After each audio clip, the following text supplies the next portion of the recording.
అందుకే పెద్దవాళ్ళు ఒక మాట చెప్తారు, నీ జీవితం పండాలి అంటే నీకు పూజ వచ్చా రాదా వదిలే, నీకు వేదం తెలుసా తెలియదా వదిలిపెట్టేసేయి, నువ్వు ఉపనిషత్తులు చదువుకున్నావా చదువుకోలేదా వదిలిపెట్టేయి, రామాయణ భారత భాగవతాలు తెలుసుకున్నావా లేదా వదిలిపెట్టేయి, దక్షిణామూర్తి యొక్క మూర్తిని చూస్తూ కూర్చోవడం నేర్చుకో, అదొక్కటి నేర్చుకో చాలు.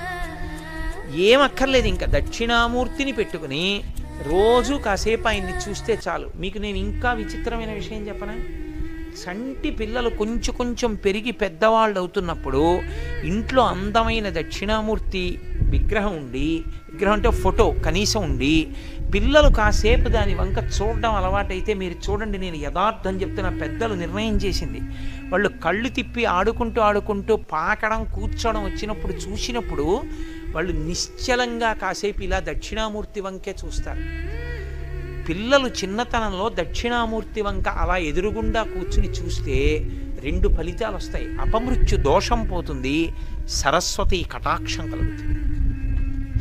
అందుకే అసలు ఇంట దక్షిణామూర్తి ఫోటో లేని ఇల్లు ఉండరాదు. అంత మంగళప్రదమూర్తి ఎవరు అంటే దక్షిణామూర్తియే.